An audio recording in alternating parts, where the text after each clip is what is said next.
Thanks, Sips. Hi, Mark. Commiserations. Obviously, very disappointing to lose the series, but with 6 of your first 11 missing today, you must take some positives out of the fact that you competed with Pakistan all the way up. It's basically just 2 overs that have been the difference. Yeah, I can.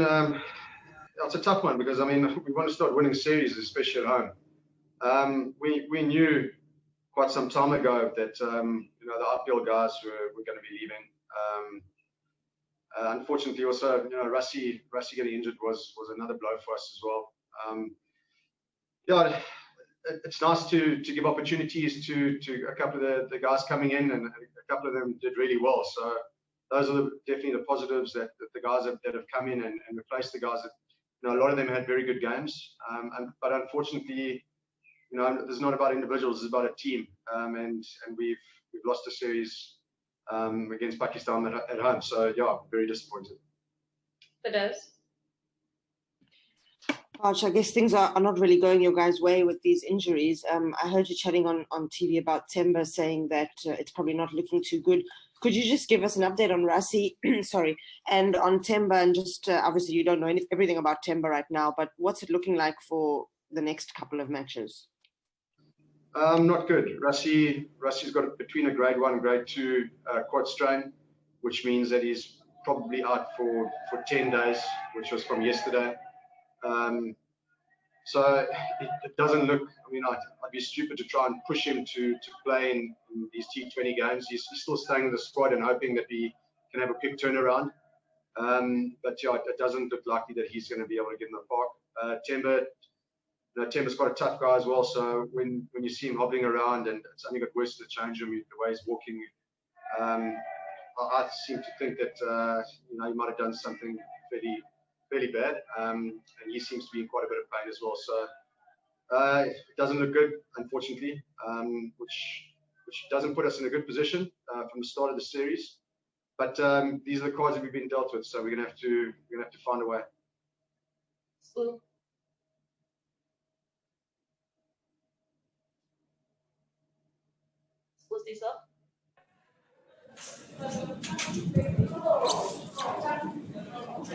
Hi, Mark. Sorry, I'm not sure if you can hear me. But my question is just about the guys that came in for the missing IPL quintet: Kyle Verreynne, Yanaman Malan, and a few guys, Darren de Pavlon. Who do you think put up their hands for future participation in this game? Well, I think they've always been there. You know, in order to get these guys in, we've got to remove someone from the team. So the guys that have been removed are the guys who own those places. It's just nice to see that our depth pool is getting to where we wanted to get to. That if we do have some injuries or guys are maybe out of form, we have got backup players that can really come in and stamp their mark on international cricket. So, you know, Carl did really well. Yanaman did really well today. Even a guy like Kesh comes in. He had a fantastic game as well. So these guys, they are there. We have to keep working hard at their games so that when they do get opportunities, when maybe there are injuries around and scenarios like this, that they do step up to the plate in international cricket. So I'm very happy for those guys, those individuals who came through tonight. It was very pleasing to see from our side. Muzammil? Hello, Mark. This is Muzammil from Pakistan. Hard luck for you guys. Looked like the departure of your players for IPL somewhere affected the game, your rhythm. Like at one stage, you were well settled and going on a right direction to win the series, win the match, and then the series. David Miller, if you talk about him, in last couple of matches, he scored 50 runs. Do you think that he could, in last 2 matches, David Miller scored half centuries. Do you think he could have made a difference for you guys had he played in this match also? I don't know. We'll never know. Look, all of our IPL players are quality players. That's why they're actually in India playing in the IPL. So, as I said before, we knew that the guys were leaving, and we had made arrangements for that. The guys that came in knew that they were going to have to be playing in the last game, so they were prepared for that. To say what if, who really knows? The one thing I can say, which we probably did miss today, and what's been quite effective over the last 3 games, is that there's always been a short boundary, and having left-hander, right-hander combination really does put bowling sides under pressure, as we saw with our bowlers today. So not having a left-hander in the top sort of 6 really is something that we need to look at, and something that you don't always want to play on grounds where there's one short end, but it seems to be happening quite a lot in South Africa at the moment, and it is something that we need to think about going forward, is to find a couple of left-handers in our top 6. Just Dick, followed by Nathan, and we'll finish with Telford. Hi, Mark. Commiserations on the loss. Unfortunately, it's becoming a habit, and you've mentioned that on the TV just a little while ago. You talked about conditions in South Africa. So this would be coming such as a blow. How do you recover, apart from just winning? How do you find the way to win where there have been positions where perhaps you could have done? I think winning the big moments.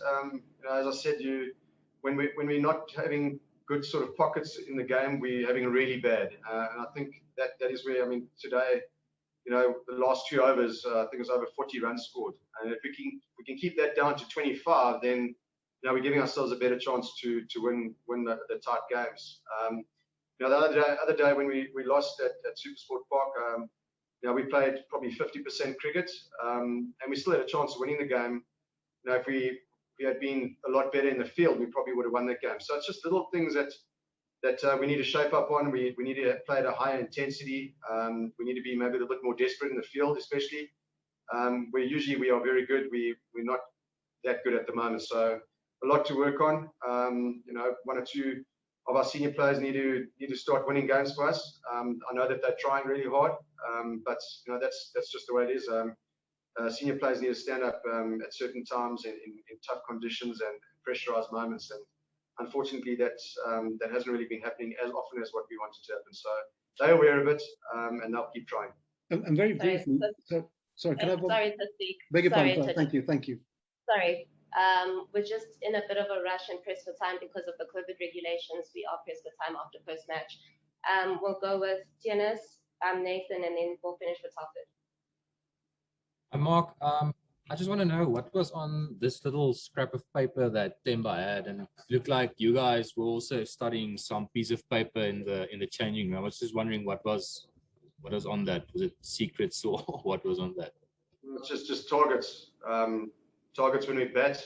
Sometimes when you chase a big total, to break it down into smaller pockets just takes the pressure off the batters out in the middle. They don't panic.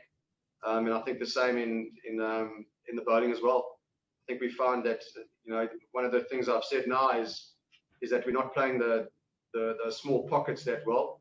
So if we set our bowlers targets and try to keep the damage limit down, then we must do that, because it gives them a little bit more focus over those smaller sort of areas of our game. So nothing into it really. It's just a guideline of where we are at and where we want to be in the short period of time. Nathan. Hi, Mark. Before the ODI series, I mentioned to Temba about Kafarena on his excellent performances in the domestic scene.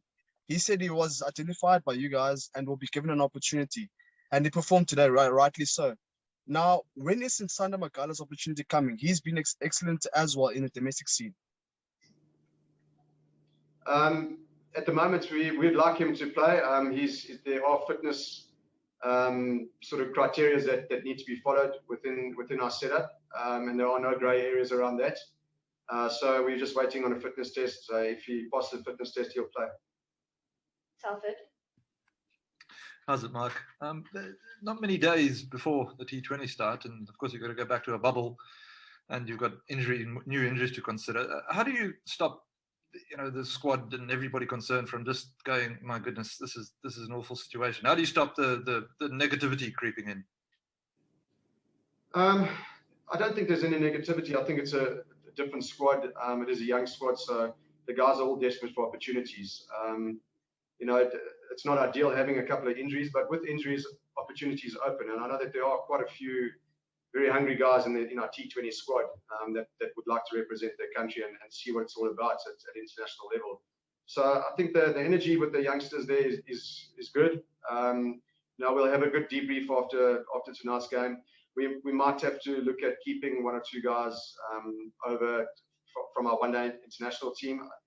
The things with the COVID bubbles is that if you have a look at the time span, it'd be difficult to get guys in as replacements right now because with all the tests and all that type of stuff, they'll only be ready probably to play in the last game. So that doesn't really make sense to do that. So we might have to keep one or two players over from our one-day team just to cover for the injuries that unfortunately we've picked up over this one-day series.